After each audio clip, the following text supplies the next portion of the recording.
Is this happening? Is this really going on?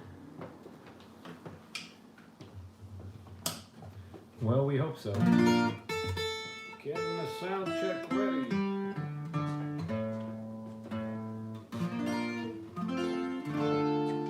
Yeah, what are you going to say? What are you going to do here? What are you going to say? What do you hear? What do you say? Woo, woo, woo, woo, woo. Making phone calls, making copies.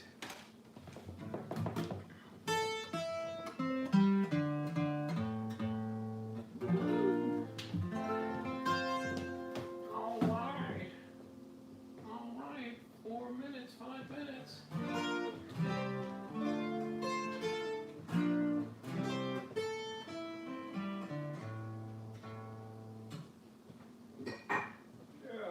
Trying to get this together. Yeah, I'm trying to figure out the technicalities. Of this. If it's working, I don't even know. Tell me if you get anybody out there. Yeah.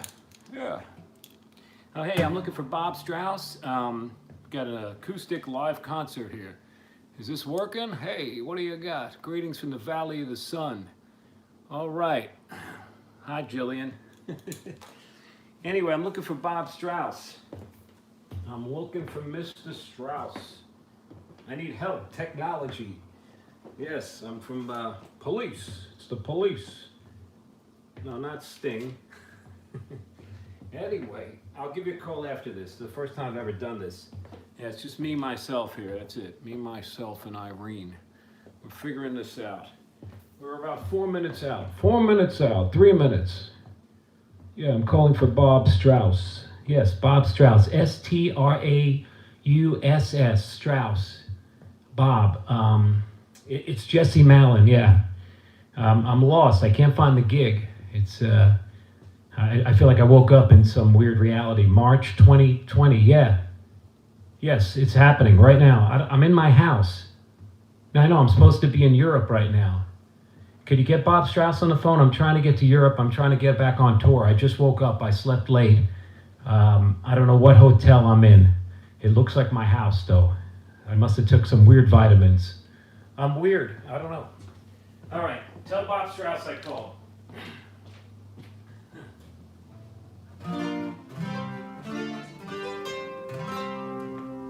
What are you going to do? What are you going to do? Well, I got the Billy Joel mug, you know. It was my dad's. All right, what are we looking at time-wise, kids? 2 minutes.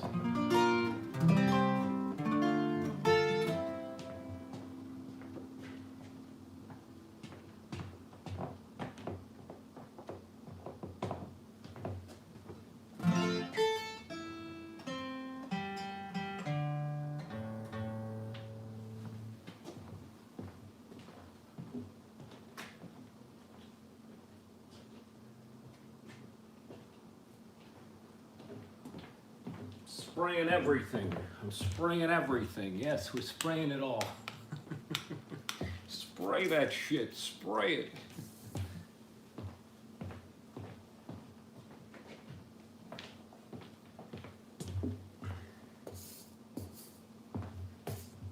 All right, we're going to start this thing in a second here.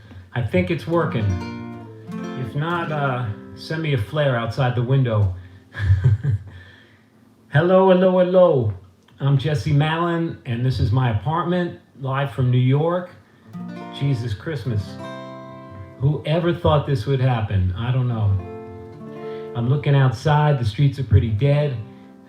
Right here in the heart of New York, East Village. And last thing I knew, I was on tour in Europe and in the UK in a van, and we got all this news, and we landed back in New York, and everything went crazy. And somehow it's going to be okay. We're going to learn something from this and come back stronger and crazier and more beautiful.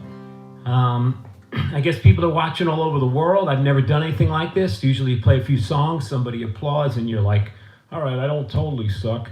But now I feel like a TV show host for kids or something. Hi, boys and girls. Yeah. But stay home, stay in the house. This is the fine art of self-distancing. Welcome to my place. I never thought I'd have so many people over the house. What can I show you? I got my Ramones mug here if I need a little water, if I get parched. I'm starting to sound like Bob Strauss. And I got my other mug from the garden. I don't know, my father's mug from Billy Joel. Yeah, you know, I'm getting ready. We're just getting started. It's just 4 o'clock. Gonna play some songs, tell you some stories. Thanks for tuning in. What can I tell you? Who would have thought of this crazy thing? Bill Gates or Orson Welles? Who would have predicted? Jello Biafra? Anyway, we're gonna get this going. This one goes like this. They say you got a chemical heart. They try to prove it different is the hardest part. They say it's on the tip of your tongue. You've been making up excuses since you were young. I don't wanna be your babysitter. I don't wanna be your 5 a.m. I don't wanna be your Jake LaMotta. I don't wanna date your ex-best friend. You're standing on the edge of the world. You're walking down the street like this year's girl. I'm calling it a chemical crime. You got a lot of nothing, but it's mine, mine, mine. Singing na, na, na. Singing na, na, na.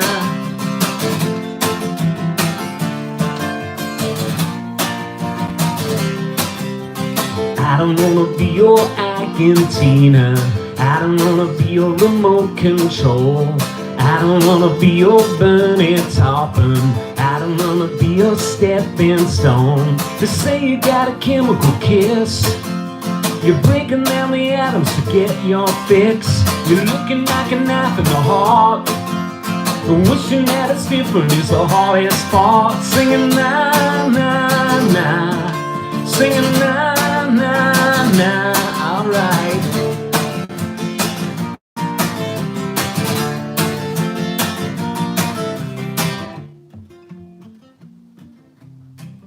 I used to watch this weird show when I was a kid. And they used to look at the camera and say, I can see you.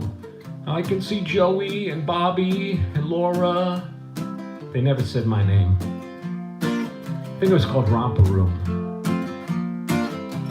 Have you seen your mother, baby, sleeping on the floor? A permanent vacation crying in the shower stall. I don't wanna be your ivory tower.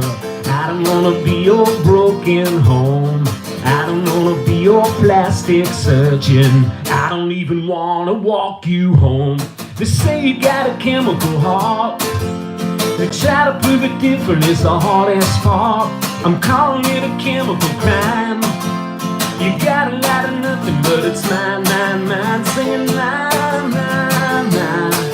Singing na, na, na. Singing na, na, na. Singing na, na, na. Singing na, na, na. Singing na, na, na. Oh yeah.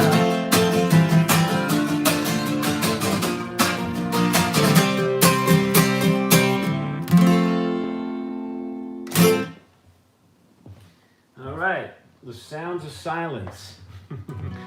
What can I tell you? Well, I'm going to play a bunch of songs from different records. That one was off the newest record, Sunset Kids. And we've been having so much fun touring around the world on that record, and we hope to be back. Most of the dates that we have will be rescheduled. A lot of these songs are written like this in this apartment, so it's not that weird to play them, though I do miss the band, even though we were jammed in a van together, staring at each other for weeks and weeks, and nobody knew what to make of it. It was wild. The last few shows, we were in the UK, and everybody in the States were like, you just got to come home, and we wanted to finish the dates out. And the UK hadn't really got hit yet with this whole thing so badly.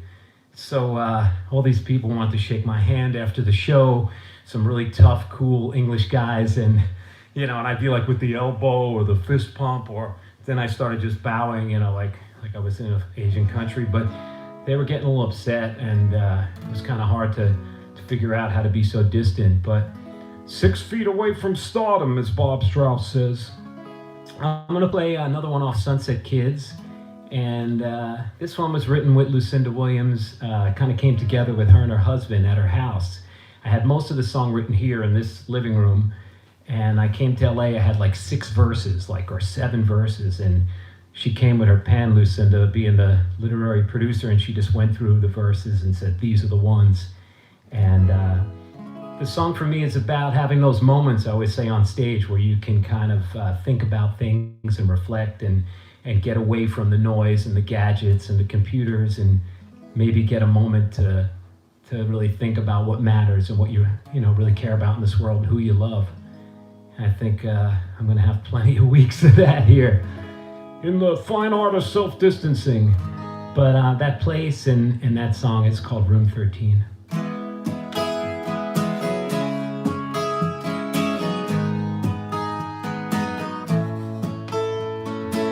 Shadows on my wall, in voices in the hall, I'm making up my own scene, hanging out in room 13. I pull down the blackout shade and watch the TV start to fade.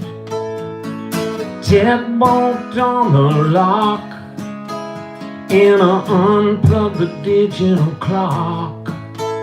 Well, I spent some time in a hotel room thinking about love, and I walked away like those others do. Oh, when it's not enough, the walls are paper thin. In this scene, everybody sins. All the liquor stores are closed, and I'm sleeping with the ghost.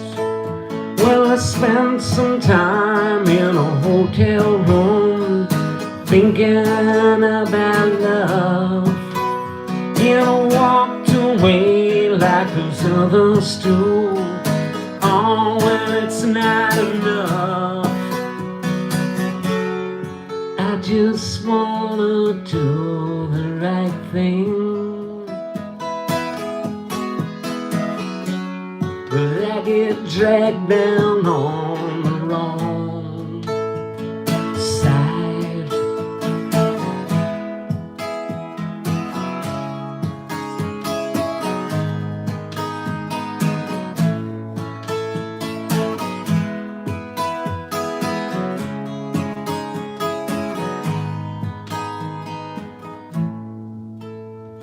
The girl on the telephone, she asked me when I'm coming home, and I'm falling somewhere in between what she says and what she means.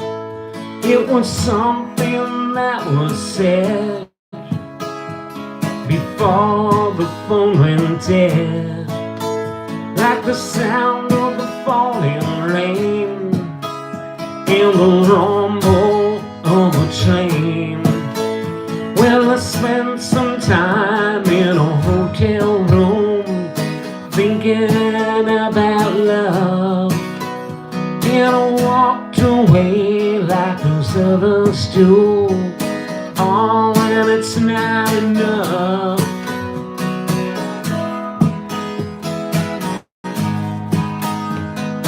thinking about love,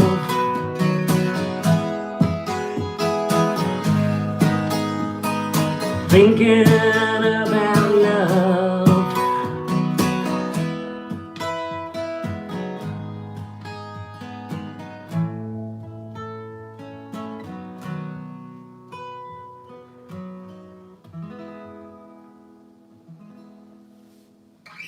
Yeah.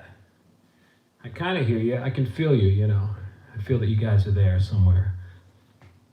So, what can I tell you? The record started Sunset Kids. I'll tell you a story. My manager was the first manager at the time for this new record that was coming. This guy, Michael Arado, he's probably out there somewhere in TV land. He said, I want you to think about somebody different to produce the record, and just think a little bit outside of what you normally would do. So I said, okay, just keep writing. He'd come to my house every couple weeks, and hear what songs I had. We'd sit in my kitchen, right over there. And I tell these stories, I can go right over there, that's where I sat when I wrote, And, he'd say, what do you got? And he'd say, keep thinking about producers. And a piece before, I guess, had come out in Rolling Stone where it was like a journalist saw Lucinda Williams at one of my gigs in LA.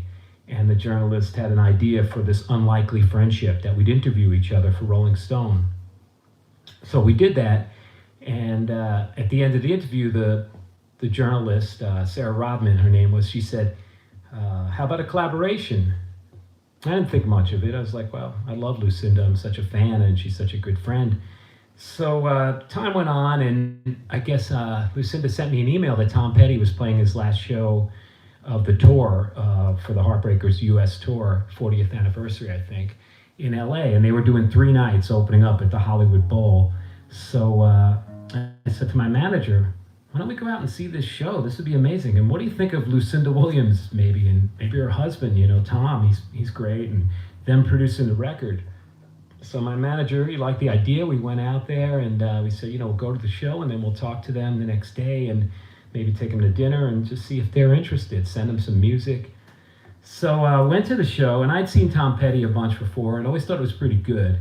But this night, Lucinda came out, she played an hour, and it was just so beautiful. I have mixed feelings. I have a love-hate thing with LA, but this night at the Hollywood Bowl with the sun coming down, it just made me want to live in Los Angeles, even if I walk and I'm a male prostitute. Buns up on. And so I watched the show, and Lucinda got an hour, and people flipped out, and then Tom Petty came out, and I had heard he was sick, like he had a cold or something, but you couldn't tell. And it was just one of these nights where everything came together. It was like the best I'd ever seen him. I just felt like something really magical was happening. And he went into this song that I'm about to play. Actually, I'm going to put it out in a couple weeks. And I'd never noticed this song. It was on Wildflowers, which is a record that I guess came out on CDs where there was so many songs at the time that you couldn't always get to the end. It was like 14 songs. So I'd never heard this song. And that night, he went into the last verse, and there was a line about the things I worry about never happen anyway. And it was just one of those things I needed to hear that line at that moment, and it just really hit me. And so I realized it was called Crawling Back to You. And we played, the song a bunch on this tour, but every time I keep thinking that show that we saw that night would end up being the last Tom Petty and the Heartbreakers show. And we lost Tom Petty a week later, same day as the Vegas shootings. So the whole record, Sunset Kids, got pushed back a little bit. But his music and everything really hit me, and I started to go back and listen to all the records and really dig into his writing, and inspired some of the songs on the record. So I'm going to play this one from Wildflowers, Crawling Back to You, Tom Petty.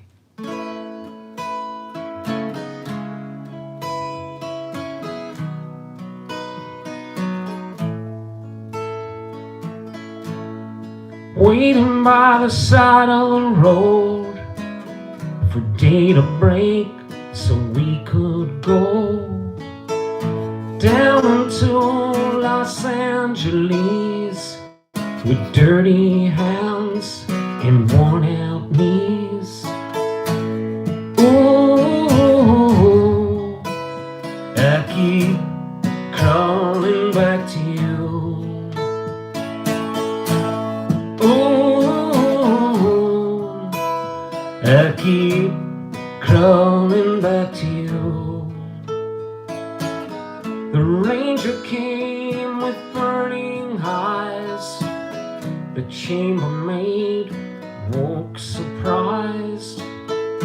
Thought she'd seen the last of him. She shook her head and let him in. Ooh, I keep crawling back to you.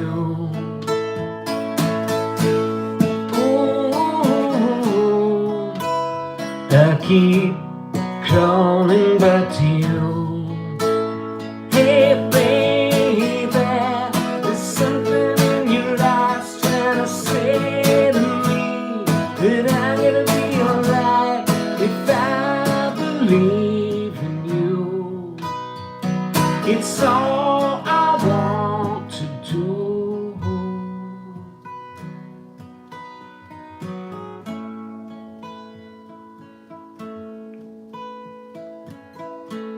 Well, it was me and my sidekick. He was drunk, I was sick. We got caught up in a ballroom fight till Indian shot out the light. I'm so tired of being tired. Sure as night will follow day.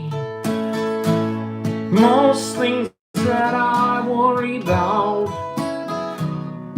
never happen anyway. Ooh, I keep crawling back to you. Ooh, I keep crawling back to you.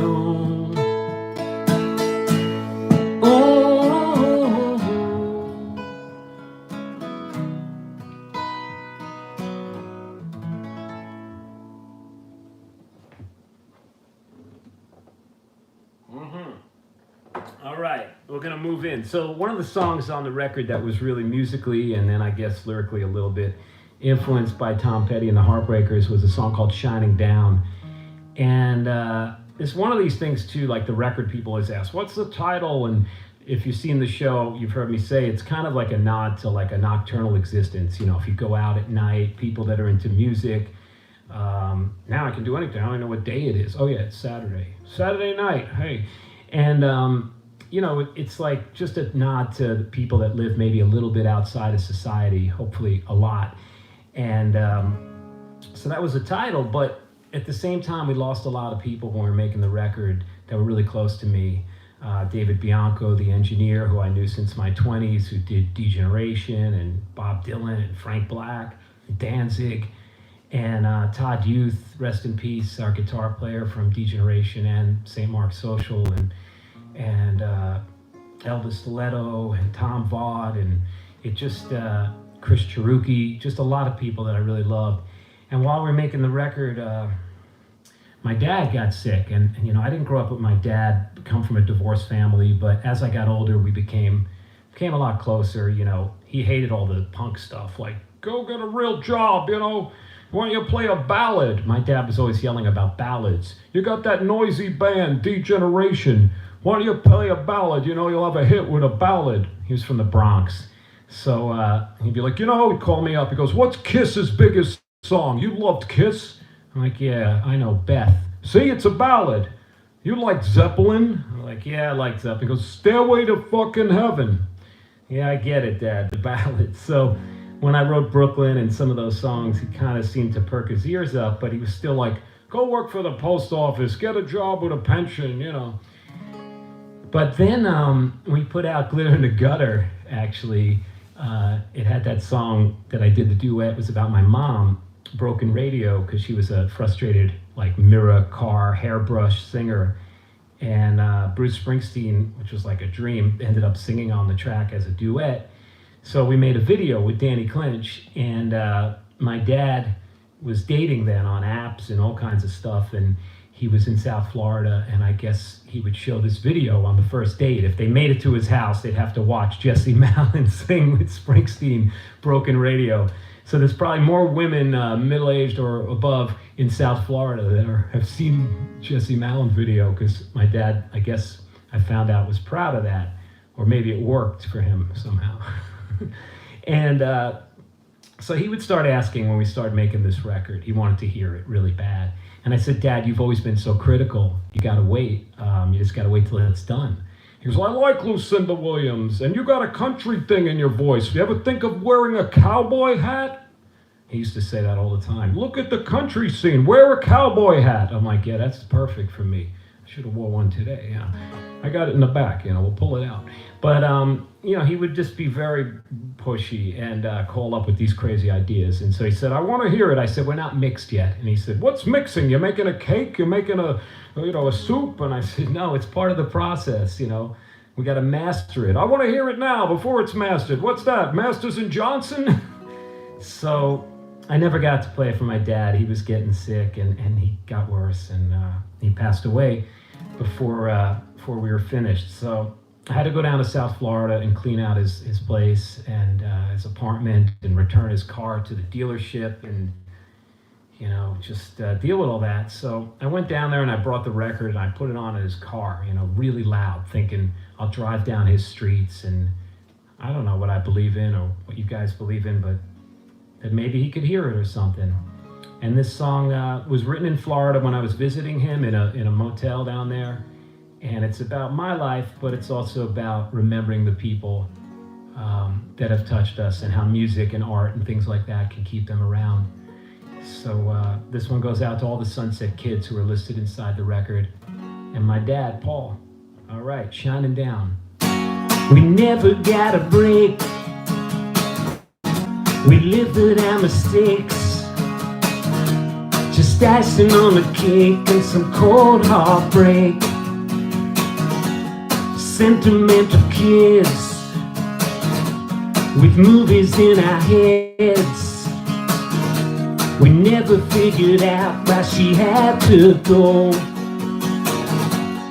Keep on shining down in my life. Keep on shining down on me. We always were to blame. We changed the family name. Another sad refrain, but I won't look back. I found another path through the broken glass. Everything was trash, but it all worked out.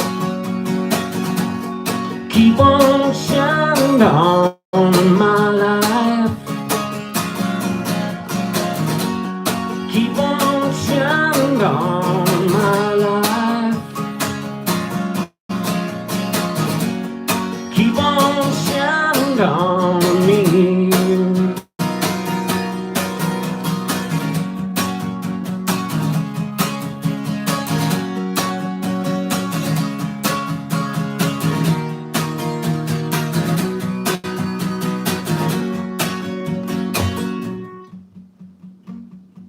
I act like nothing hurts. The bar becomes a church, a limousine, a hearse, and you don't look back. The one that couldn't fail, married or in jail, hid moments of success in the shadow of the best. Keep on shining down in my life. Keep on shining down in my life. Keep on shining down on me. Keep on shining down in my life. Keep on shining down on me.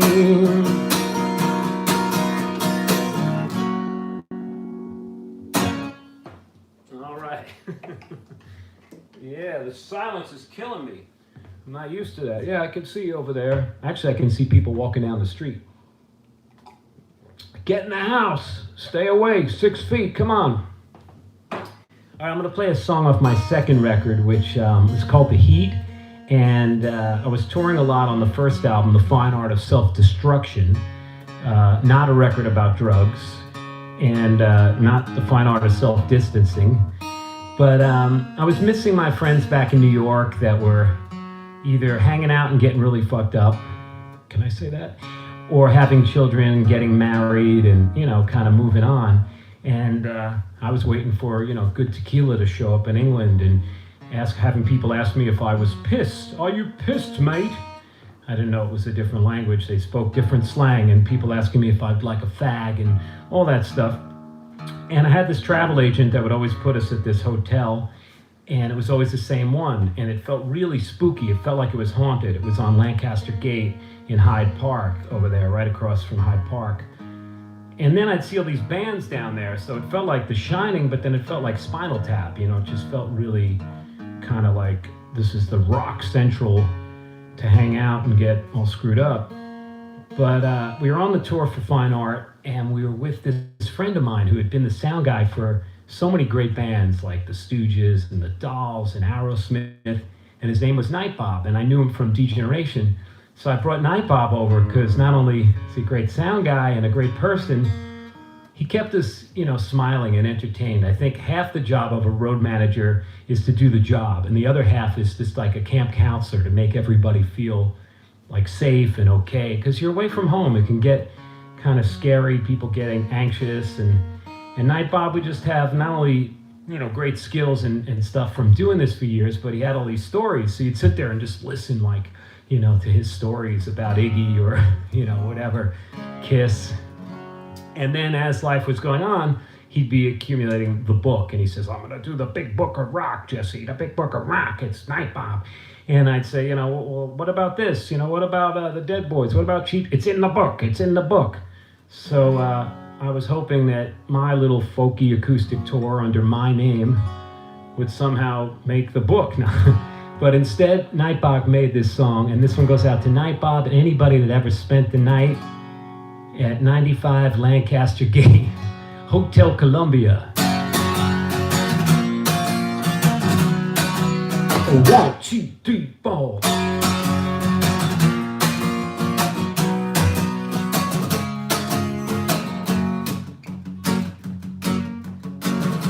Well, I've been strung out on a song, or a place where I belong.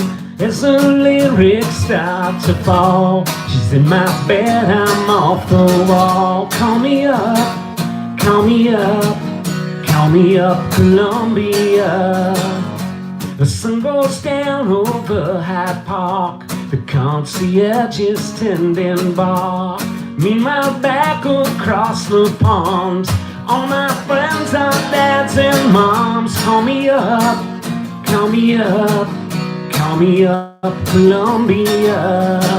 Call me up, call me up, call me up, Columbia. Have you gone so far? You don't need love, and you told me why you had enough. I'll be okay, you'll be okay.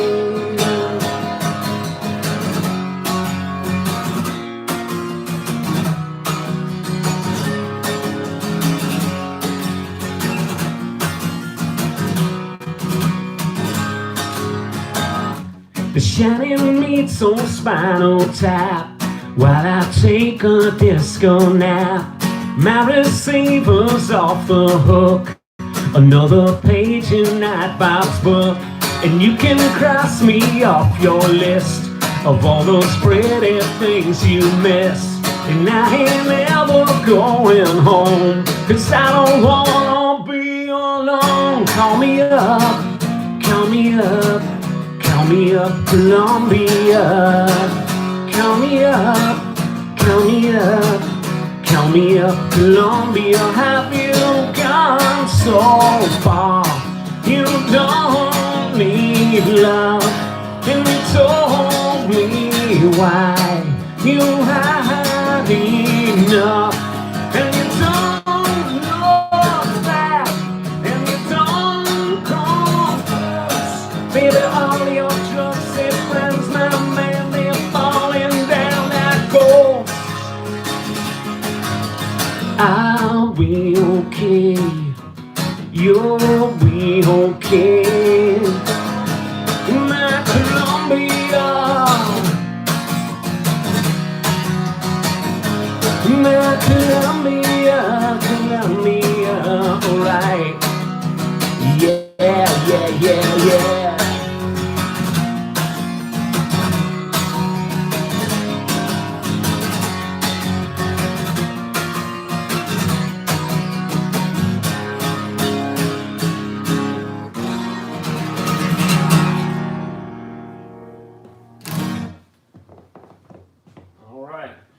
a sip from the Billy Joel mug. What do I got here? I find these things around the house, a little show and tell. My grandfather, my father's father, Simon, he worked at this, he was a cop in the Bronx where Fort Apache was. That movie took place, that crazy South Bronx precinct. And he was a weird guy. He's on the Degeneration record, No Lunch. He's on the answering machine at the end. If you go about 9 minutes at the end, you'll hear Simon. He jumped out a window in the Bronx to try to kill himself, but it was only the second-story window. My mother said if he wanted to do the job right, he should have went upstairs to the 10th floor to Aunt Dan's apartment. But he was an odd guy. And I think my dad suffered from the weirdness that Simon had. But he was a detective. That's what I had earlier on. Detective Malin. You know, you find these things in the house. You can't bring this on stage. I could put it on the amp, but it might weird me out. So, I was talking about England, and that was one of my favorite places to go early on. Especially when the first album came out, nobody knew all my old bands. And so I was like a new artist, and those English magazines, I'd get them at Gem Spa, the candy store up the road here on 2nd Avenue, and I'd read Uncut. It was a magazine about people with extra skin on their Uncut magazine, and Mojo, and I would just wish, you know, and dream that, you know, someday they'd even write about me or review one of my records or something.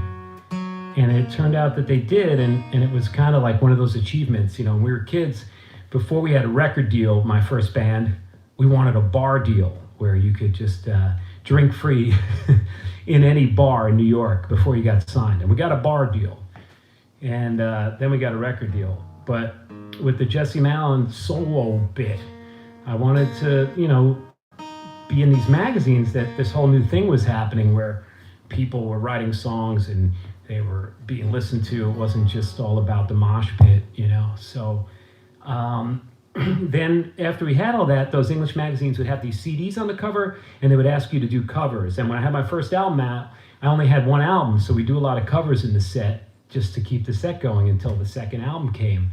And so I would do some of my favorite stuff, and being in those countries, I would do some Clash songs, them being one of my favorite bands, and ended up with doing a Clash song on one of those CD mount things, and it was just such an honor, you know. So, but I remember when I first went over to England and I was on tour with Ryan Adams. It was actually my second time. I had been there with Degeneration with Green Day, and we did the Brixton Academy and the Astoria. But I was so insulated. I was really scared. I was hiding in the band and I was hiding in the bus. But when I went over there on my solo stuff, it was acoustic, and I walked around and I kept seeing this sign. I saw it on the same corner, and it said The Crown. And I said, holy shit, that's The Crown from that Clash song, Stay Free. And I was so excited that I found the spot. You know, songs will kind of lead you to places, and, you know, that get name checked in songs, and you want to go there. And I was like, I found it, The Crown. And then I realized that there's a million crowns in England, and that's like a Blarney Stone. But anyway, this is when I first did for our old guitar player, Johnny McNabb, when he passed away. I did this at a memorial at Bowery Electric, and it's about friendship, and it's called Stay Free. We met when we were at school. Never took no shit from no one. We weren't fools. The teacher says we're dumb. We're only having fun. We piss on everyone in the classroom. When we got thrown out and left without much fuss. In weekends we go dancing down Stayhome on the bus. You always made me laugh, got me in bad fights, playing pool all night, smoking menthol.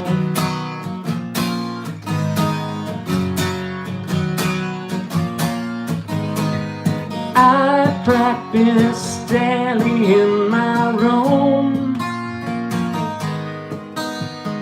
You were down the crown planning your next move. Go on a nicking spree, hit the wrong guy. Each of you get 3 years in Brixton.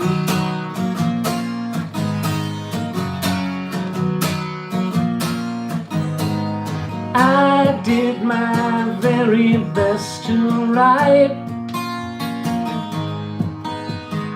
I was Berlin's were the screws too tight. When you lock it out, we're gonna hit the town. We'll burn it fucking down to a cinder.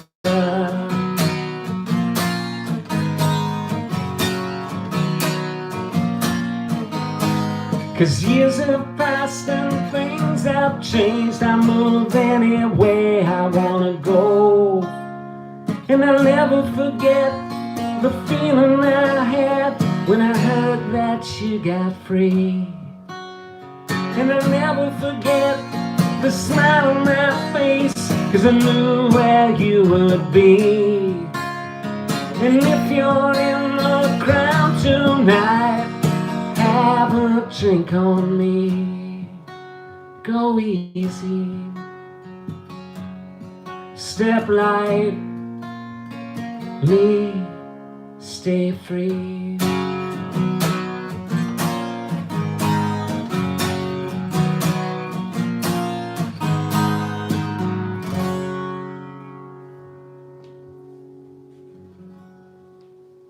Stay free, give them enough rope.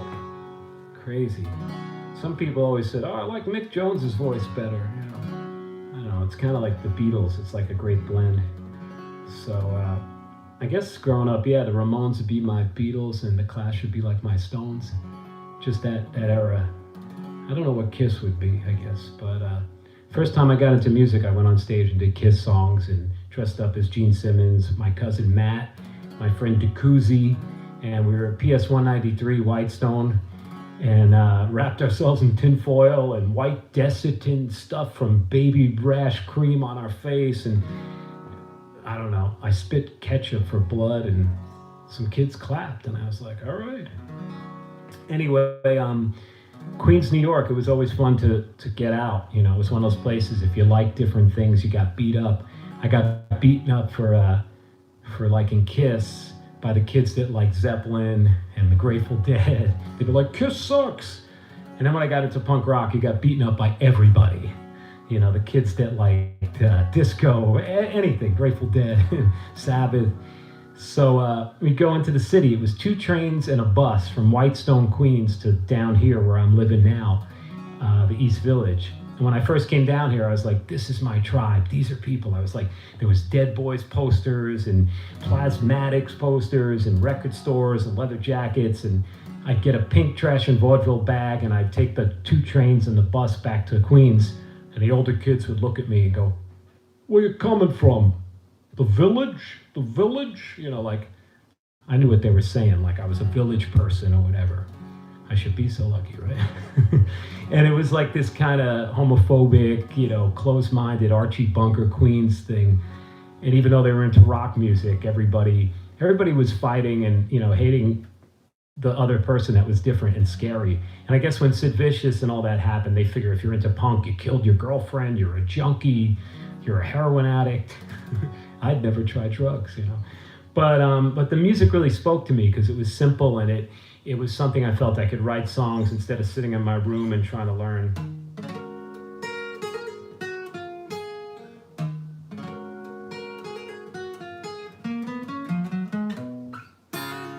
You know, all that kind of stuff.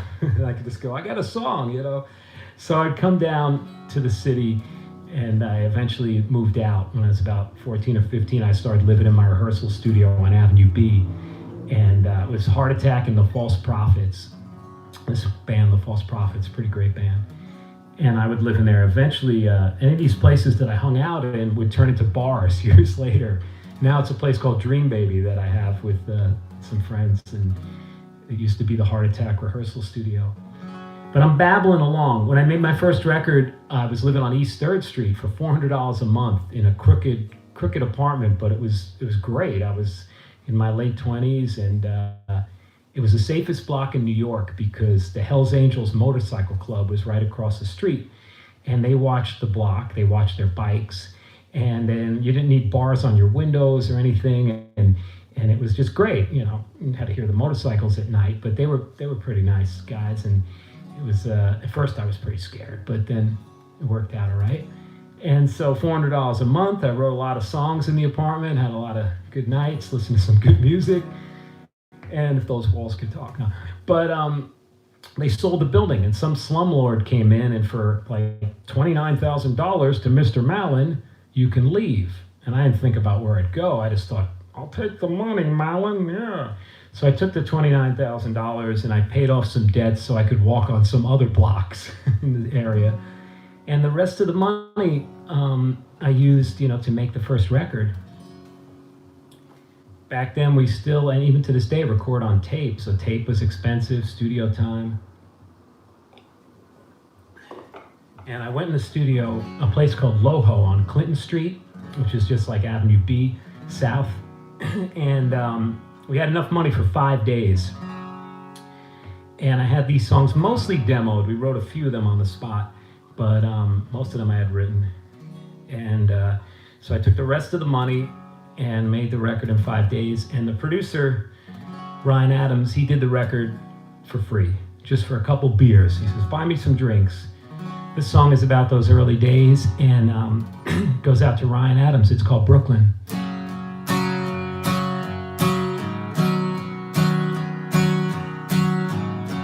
The last car on the line, I guess you're back home in time. The ghost of Christmas past left Walt Whitman in the trash, and you started out with nothing but lonely days. You used to like the sad songs of doom and gloom. You started out with nothing but throwaways. You couldn't live with me, so you moved to Brooklyn. Brooklyn.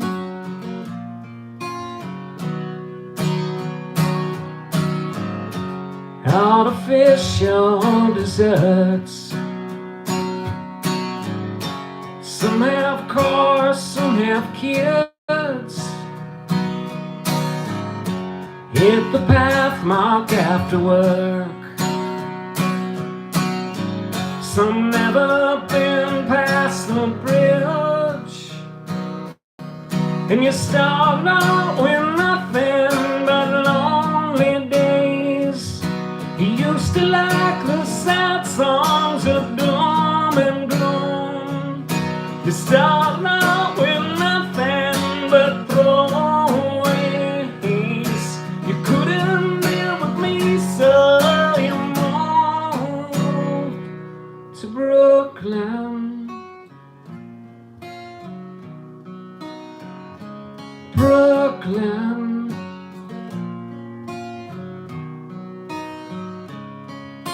No,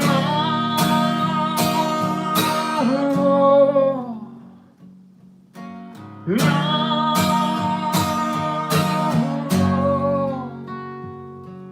I sometimes lie awake until sunrise. Wondering how we become what we despise.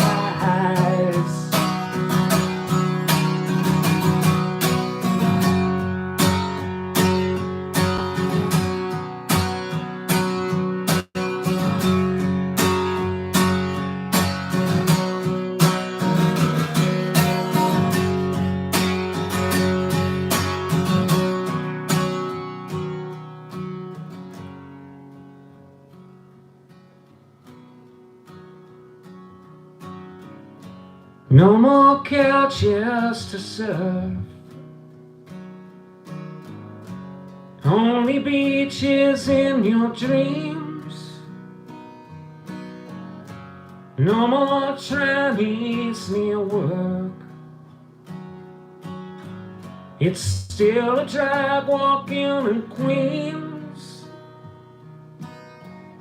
It's all blood money in the bank. Somehow some people find the nerve,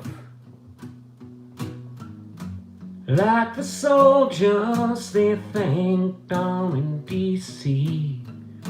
If I could only find the words, and you start out with nothing but lonely days. You used to like the sad songs of doom and gloom. You start out with nothing but always. You couldn't live with me, so you moved to Brooklyn.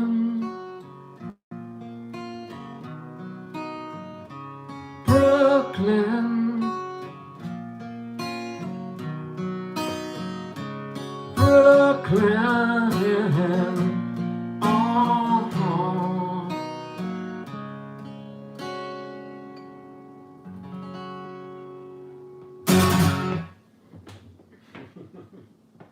Anyway, moving along, we got a few more. If you're just tuning in, I'm Jesse Malin, live from New York here. The fine art of self-distancing. I got my Queens mug after I sing Brooklyn. You know, it's still a drag walking in Queens. I got this at the Flushing Meadow, I don't know, the Hall of Science or something.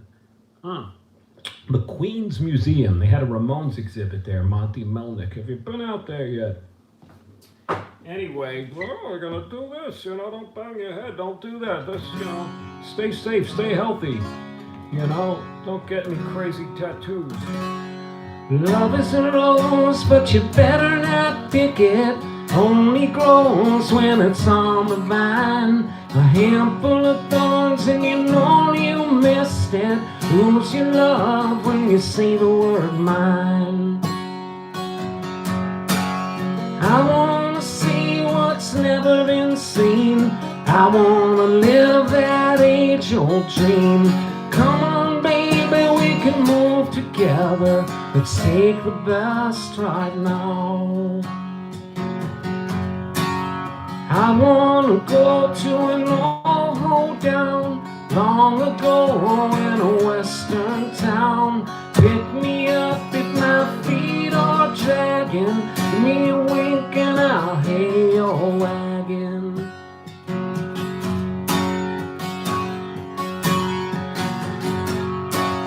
Love is a rose, but you better not pick it. Only grows when it's on the vine. A handful of thorns and you know you've missed it. Lose your love when you say the word mine. Mine.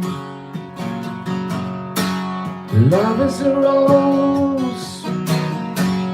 Love is a rose. Love is a rose.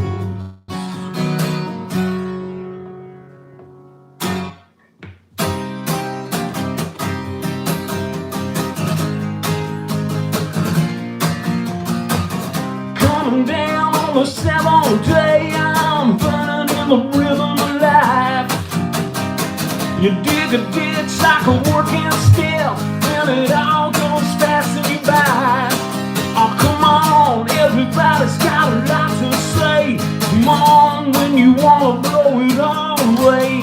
Come on, right now I can't feel no pain. Come on, keep the system and it remains. And I feel okay, and I feel okay. I don't feel. Your closet's stacked and you're on your back. Man, you've never been denied. You're feeling slow, but you want some more. Right outside it right. Oh, come on, everybody's got a lot to say. Come on, when you wanna blow it all away.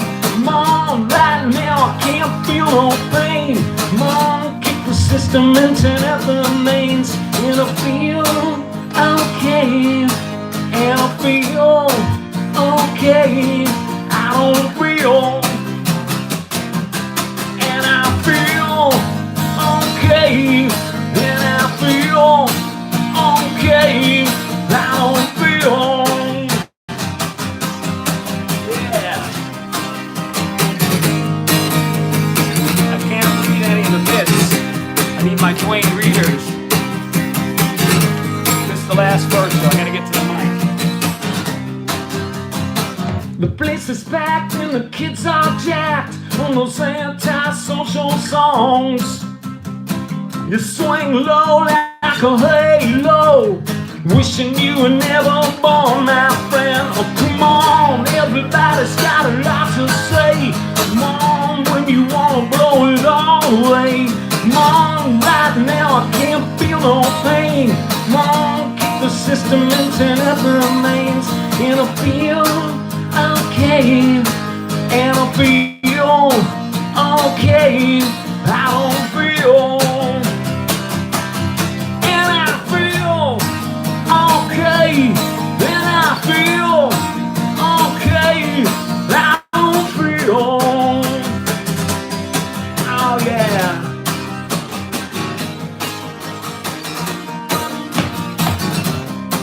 I'm alive, I'm alive, I'm alive, I'm alive, I'm alive, I'm alive, I'm alive, I'm alive.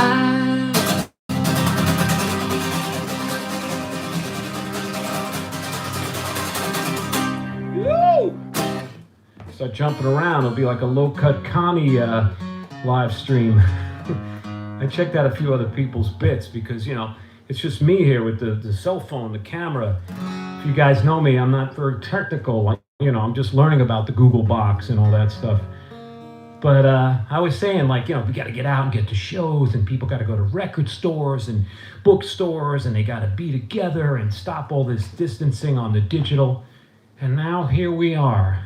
So I hope you guys are having fun. I'm going to try to wrap this up kind of soon. I got a few more stories, a couple covers. We're going to do this again Wednesday with We Are Here, and then I'm going to do it every Saturday. There'll be a covers one about records. I can't read the bits now, but you can, you know, send me some requests, and, you know, we're going to even have a Bob Strauss episode, so watch out for that one.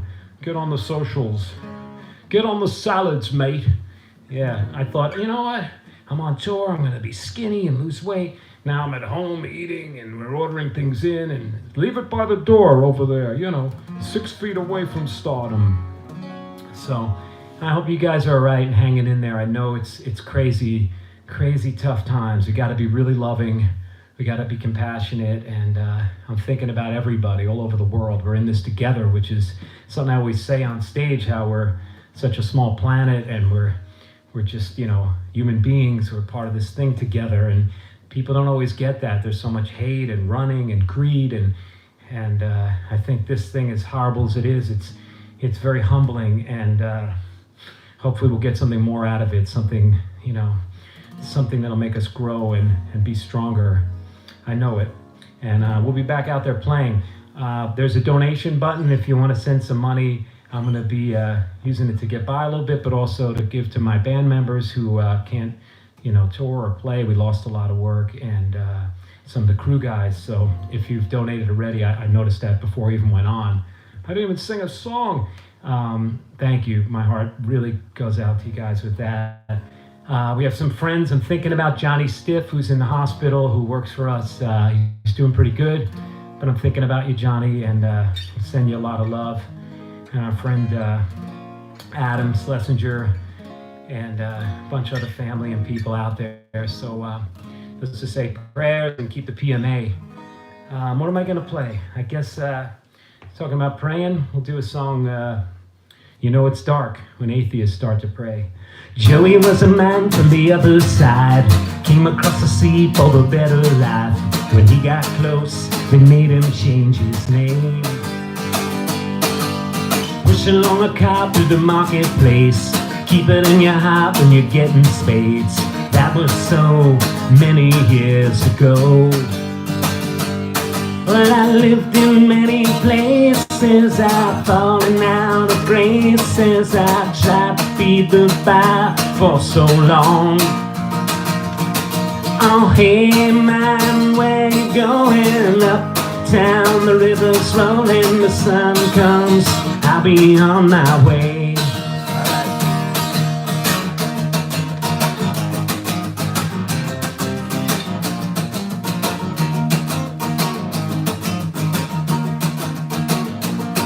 Well, I played in churches and I played in bars, a young kid with a sad guitar. To get close, I had to go far away. Well, I became a drifter, sent postcards to my sister. Could hear her smile, even when I'm far away. Oh, hey man, where you going? Uptown, the river's rolling, the sun comes, I'll be on my way. Well, I drank with kings and I danced with horse, mountain tops and distant shores, but you made me feel like someone I wish to be. Well, I tried to wear my father's clothes, planted seeds that didn't grow, with a handful of thorns, and I thought that I was free. Well, I worked in a bank or a diesel van, even Sonny Waltick had a plan. Do your time and get out of society. Oh, hey man, where you going? Uptown, the river's rolling, the sun comes, I'll be on my way. Oh yeah.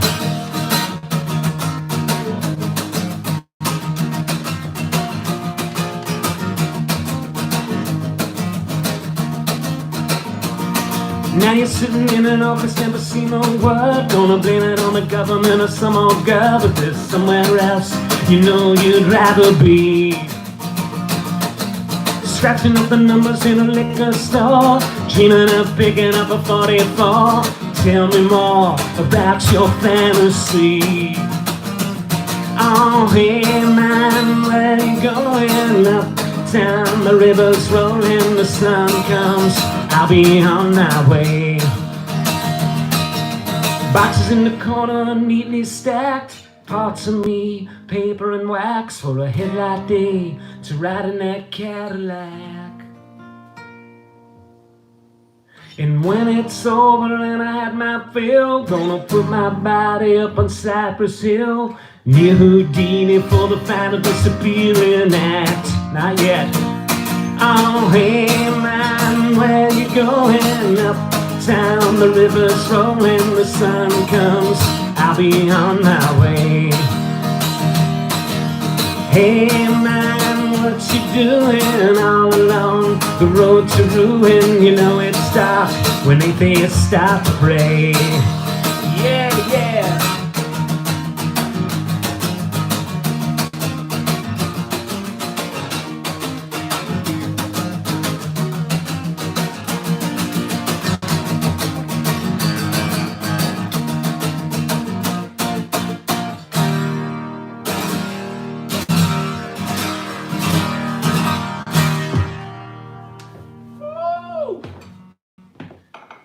Yeah, don't get too carried away. My father used to say, if you go on the TV, you gotta be professional. And we went on the Jay Leno show once, and he was watching.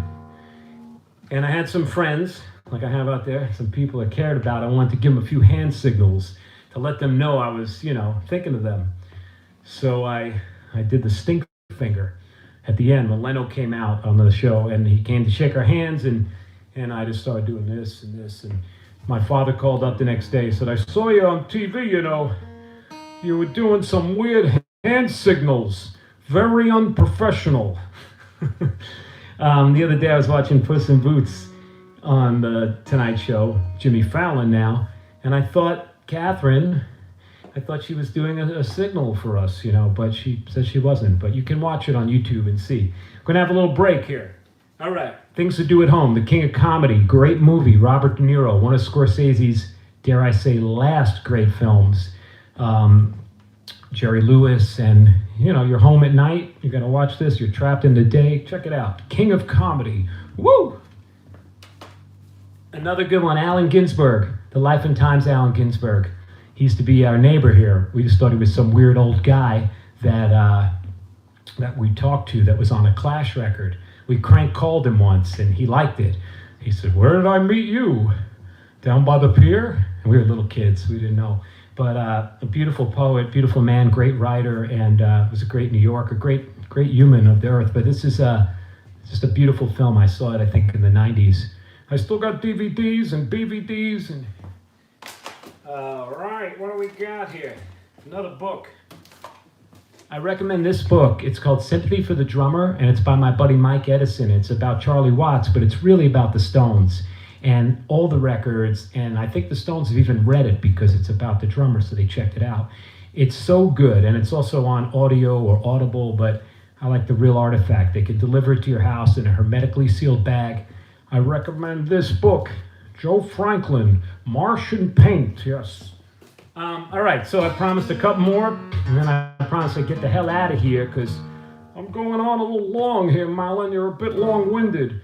We're going to do a song off Sunset Kids that was originally recorded for Love It to Life, and we reworked it, and it's kind of one of these songs about a breakup, but it's also a song that deals with sobriety and people just being clean. I think the planet's getting a cleansing right now.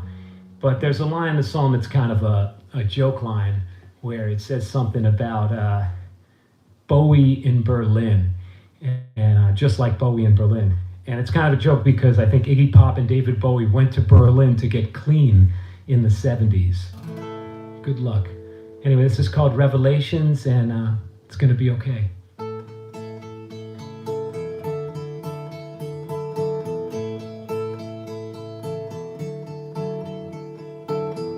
Meet me at Angelica's for the final scene.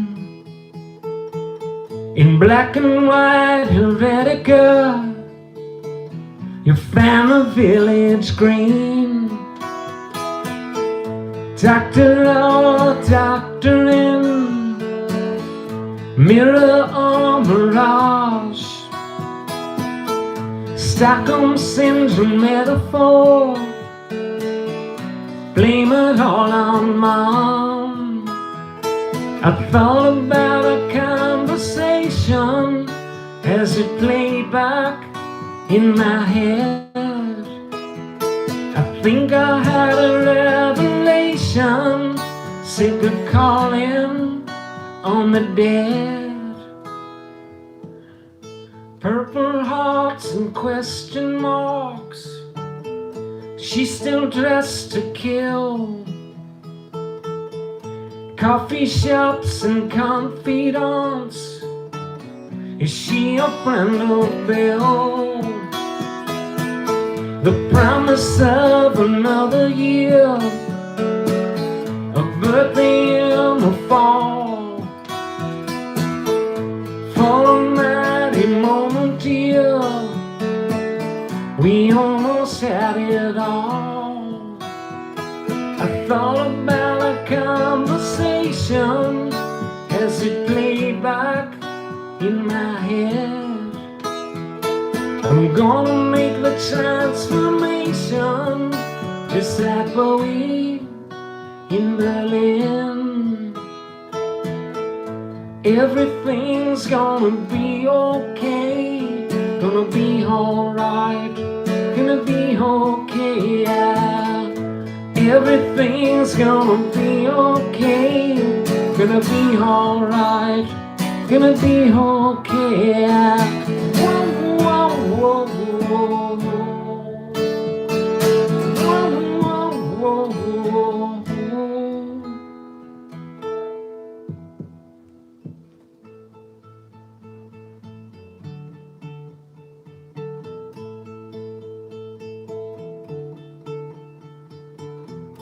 Meet me at Angelica's.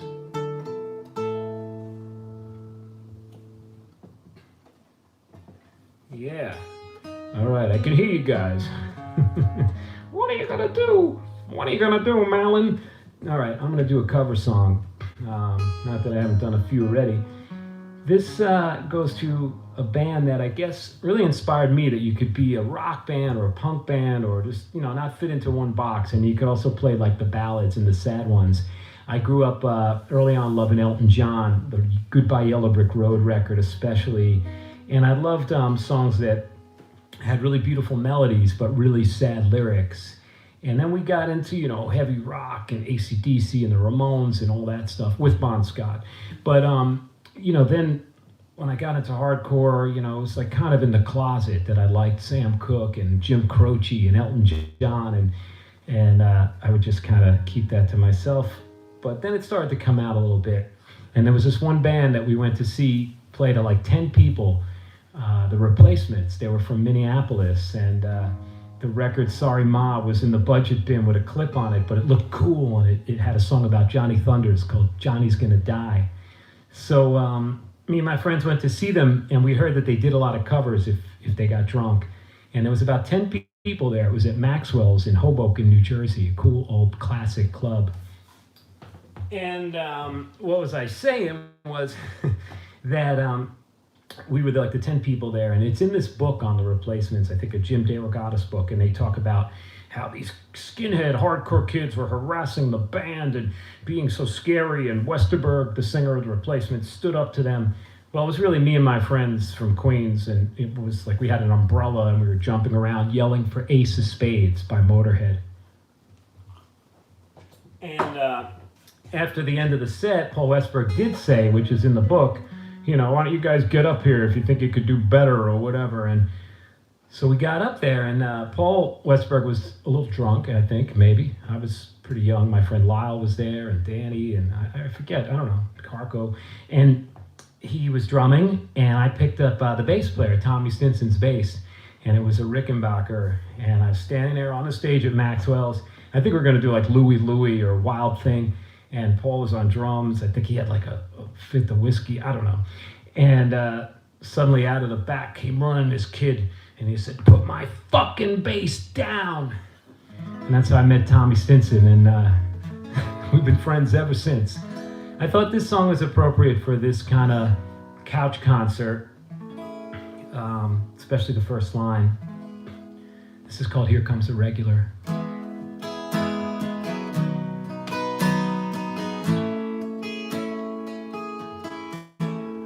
Well, a person can work up a mean thirst after a hard day of nothing much at all. Summer's past, it's too late to cut the grass.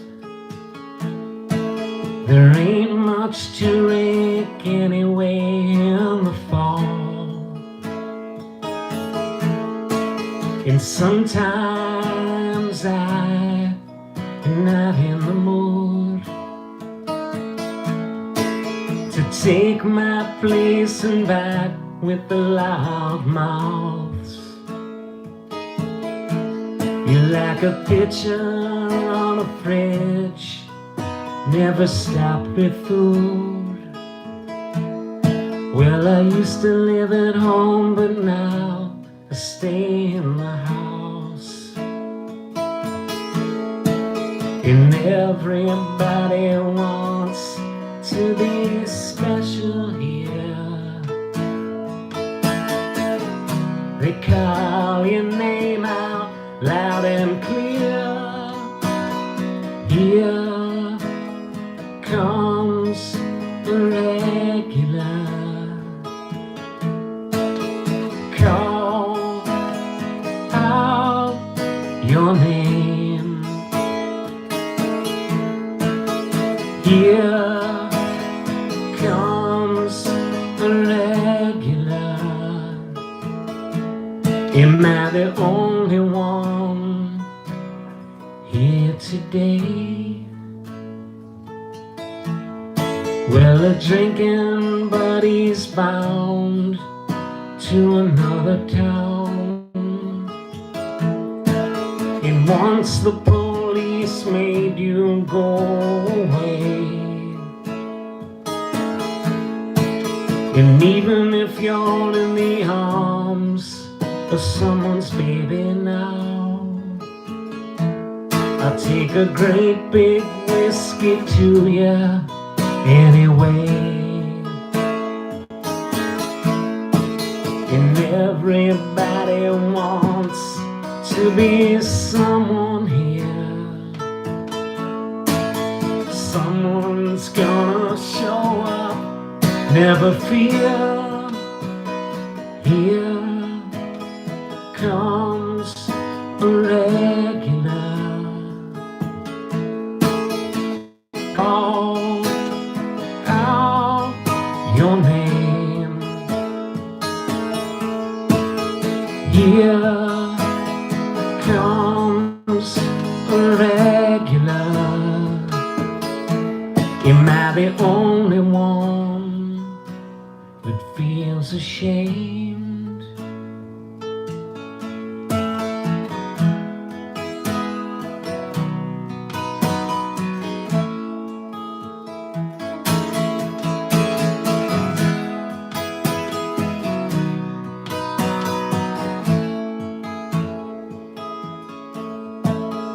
Kneeling beside old sad eyes, he says opportunity knocks once and the door slams shut.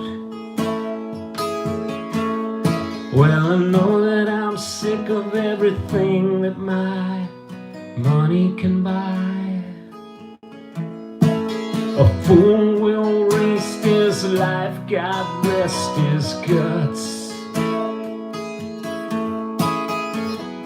First the lights and the collar goes up, the wind begins to blow. Turn your back on a pay you back, last call. First the glass and the leaves that pass, and then the snow. There ain't much to rake anyway in the fall.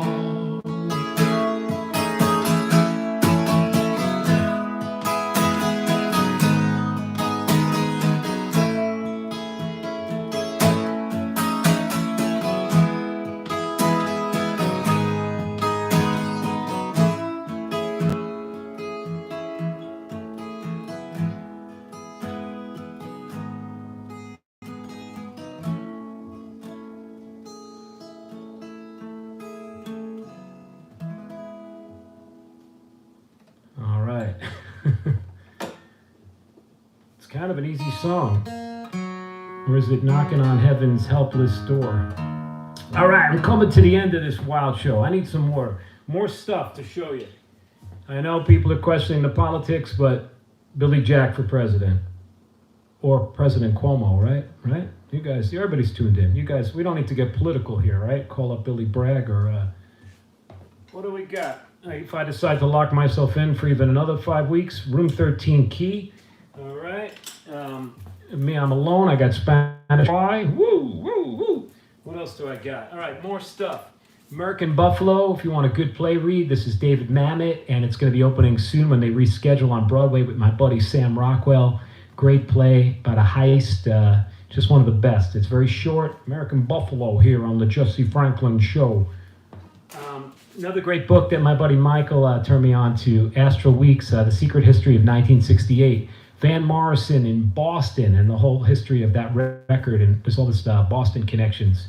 Even has a paragraph about the Dropkick Murphys and the Boss Tones. No. This book is great. Just Kids was one of the best books ever, but this Patti Smith book, Year of the Monkey, really short, a journey, not so much about music or her growing up. It's just her present life, I think, in 2016. It's really well written, really cool. They have it on Audible Bits. Year of the Monkey, not Year of the Junkie. All right, we're going to go back to Bits. All right, so I have a record out called Meet Me at the End of the World. That was a single, the first song on the new record. I guess you guys probably know that. But, yeah, I don't know. With a title like that, you know, you just think, what was I thinking? But initially, I think a lot of my stuff, and maybe it's from watching, my parents get a divorce, or when we were little kids, we got really nice, funny toys, and me and my cousin would go like, let's break it. And we'd like to wreck things. But as I grew up, I realized that in the wreckage and things ending, there was also a new beginning, a rebirth. And I think that's a lot why, songs like Broken Radio, or those shirts we have with the Phoenix, or that PMA, the idea of tearing things down to build them up again, which I think is probably a lot of what punk rock and rock and roll might have been about. What do I know? I'm not one of those journalists. But so for me, the title Fine Art of Self-Destruction, or songs like Prisoners of Paradise on Glitter, it's about you have to clean to start up again. So I think that's what's going on now. And this song is called Meet Me at the End of the World, but it's going to be a new world. So let's just stick together, stay in touch with people. It's really important to let people know that you love them and that you're alive and that you're doing stuff. And if you're home, be creative, cook, or, write things down, write ideas, make movies, do anything. Everybody's an artist. I think art isn't about being judged on what's good. It's just about expressing and doing. I mean, look at me. I'm just busking in the living room here, Anyway, so this is Meet Me at the End of the World again.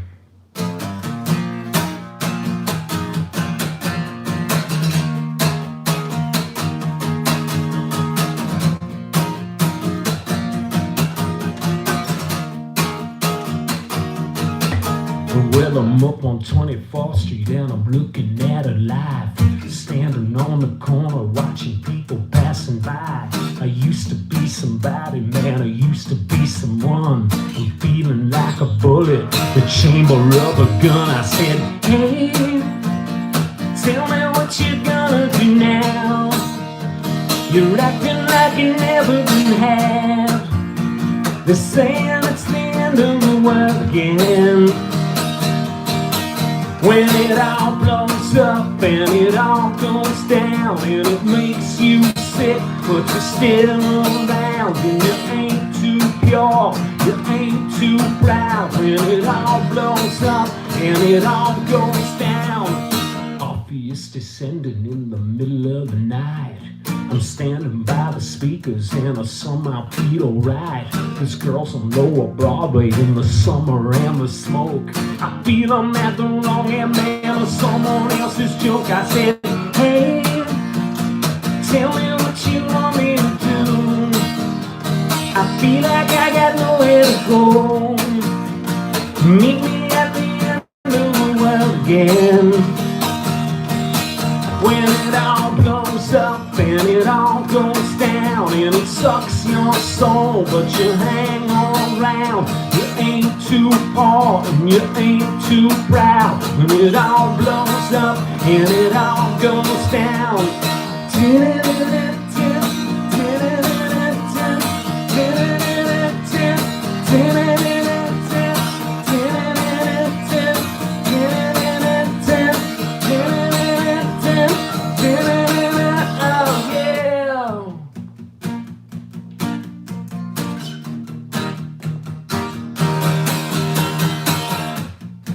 I hear you guys clapping. I see you dancing. When it all blows up and it all goes down, and it sucks your soul, but you hang on around. You ain't too poor and you ain't too proud. You get your kicks in a lovesick town. When it all blows up and it all goes down, and your late night friends don't come around. Well, the time is right, the time is now. When it all blows up and it all goes down.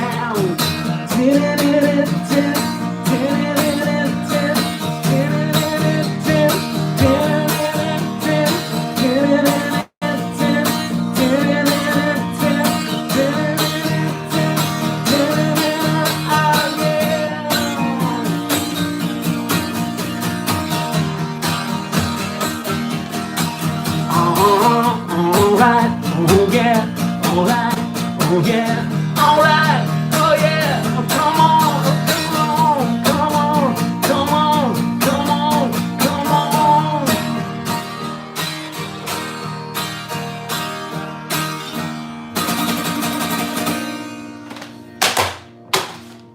Throwing stuff. All right. All right, that's it. Now's the encore. We got the encore. The guy outside's yelling, yeah, yeah, yeah. I like to walk around in airports and make noise like I have Tourette's. Yeah, yeah. If you guys ever have an airport, you hear someone doing that, yeah, yeah. That's me.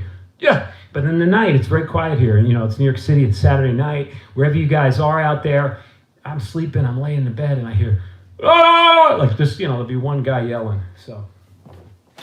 All right, we're going to go to the encore. We're talking about New York, being live from New York. This is the fine art of self-distancing.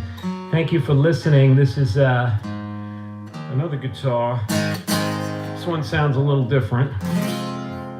Let me see. I got the proper mug for this song. All right.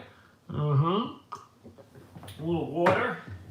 I'm a social drinker, but, you know, I'm social distancing, so I haven't been drinking. I don't know. Hopefully you guys are having a few tequilas, a few pops, loosening up out there, or a green drink, staying healthy, taking a lot of vitamins. Don't get sick, you know, don't spread this thing. You know, people are out there, they just, they're worried. So, you know what? There's a real reason to be worried because it's real. It's not like some crazy Fox News, oh yeah. It's happening. But I'm thinking about great New York things and great New York moments, and I once got to go to a party with Joey Ramone where he got to tell off Lorne Michaels. We were at this party for SNL that U2 invited us to, and I was sitting with Joey, and we're sitting in the corner. We didn't know anybody, and Joey wasn't drinking, and oh God, Lorne Michaels came by, and he's the guy that, you know, started Saturday Night Live in New York and America, and he came over and said, "Hey Joey, how you doing?" And Joey just looked at him all pissed off, and he said, "Yeah, I'm all right, yeah." And Lorne was like, you know, it's Lorne Michaels going table to table. "Yeah, I'm all right, Lorne." He said, "How come the Ramones were never asked to be on Saturday Night Live?" And Lorne Michaels was like taken back, and he was like, "You know, he goes," and Joey goes, "New York and the Ramones are synonymous, you know, we weren't asked." And Lorne didn't know what to say. It was great. It was just great that he got to do that. We lost Joey a little bit after that, a few months later, but it was a crazy night. I'll tell the SNL story on my covers program.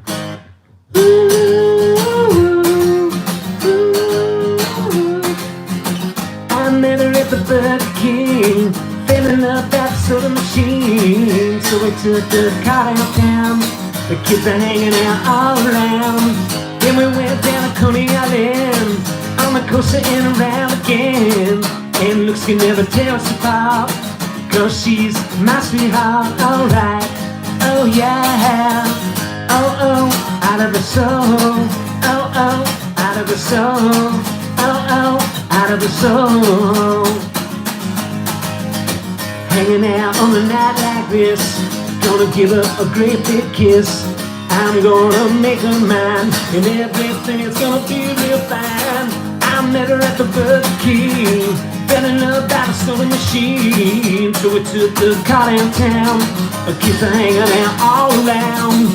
Then we went down to Coney Island, on the coaster and around again. And looks can never tear us apart, 'cause she's my sweetheart, alright. Oh yeah, oh oh, out of the soul, oh oh, out of the soul, oh oh, out of the soul.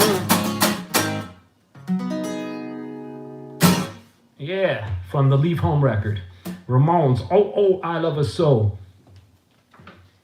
All right, I'm going to do one more tune, and I'm out of here. It's lunchtime. I don't know, usually after a show, you know, you get some kind of idea, you want to go out, do something. Trapped in here, like the Tiger King. You can watch the Tiger King on Netflix, done by Damian Drake. He was the DP on it. He also did the Burn in the Bowery video back in the day for me. Great guy, great cinematographer. It's a cool show on Netflix. Hunters is pretty good on Amazon Prime. I didn't say pretty great, but pretty good. Al Pacino's acting is way better than on The Irishman, I have to say. And, you know, who doesn't love chasing Nazis and killing Nazis? But it gets a little corny at times, but I recommend it. It's entertaining. It'll take you out of your place. Are you out of your box yet? All right. What am I going to play? Last song of the day here. I hadn't been singing that much, and then we were doing sound checks yesterday, so I got a little hoarse here. But being that this is the fine art of self-distancing, I'm going to do a song off the first record, Fine Art of Self-Destruction. I'm going to leave you with this. We'll see you next Saturday. I'm going to come up with some programs. It'll probably be a little shorter because, you know, I was just, you know, working out the kinks today.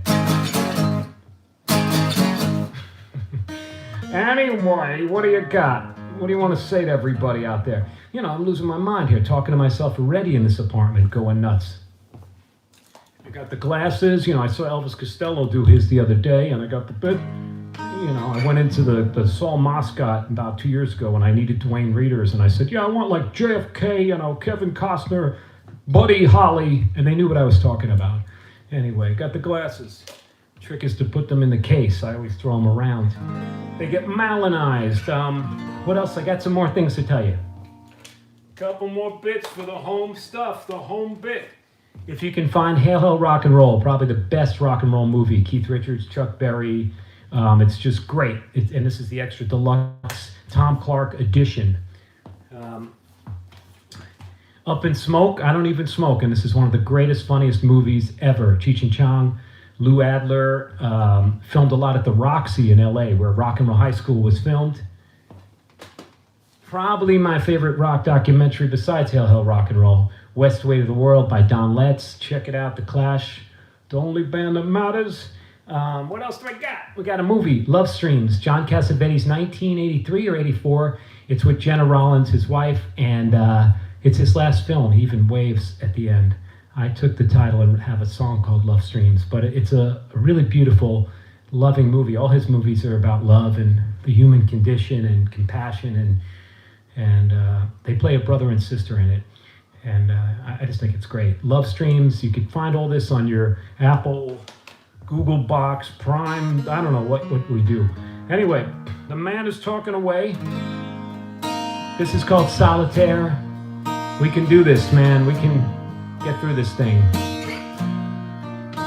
As Lemmy from Motorhead once said in a song called Stay Clean, in the end, you're on your own, and there's no one that can stop you being alone. Stay clean. Stay clean.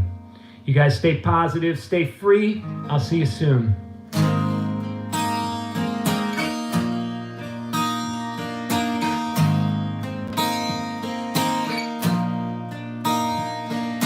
Na na na na na na na na na na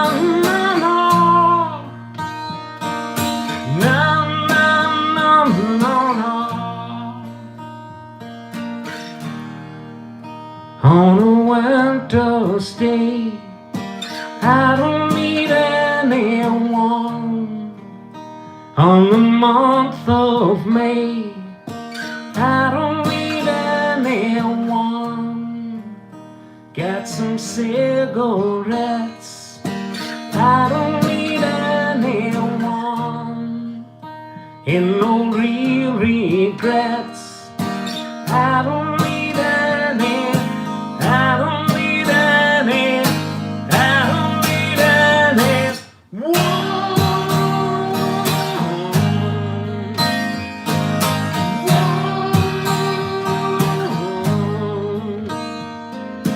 Talk about the future, and no one even cares. Talk about the future, solitaire. Na na na na na.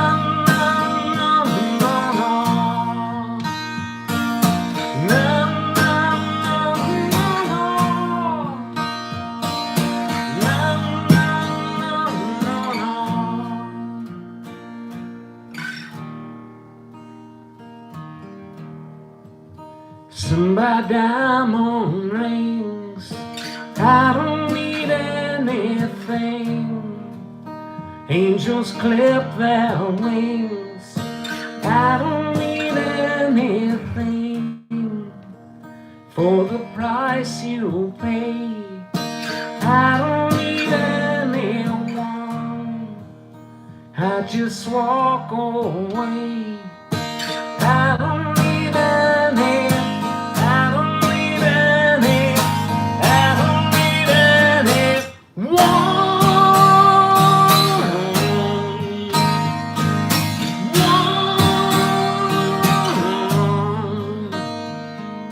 Talk about the future, and no one even cares. Talk about the future, solitaire. No, no, no, no, no. No, no, no, no. No, no, no, no, no. No, no, no, no, no.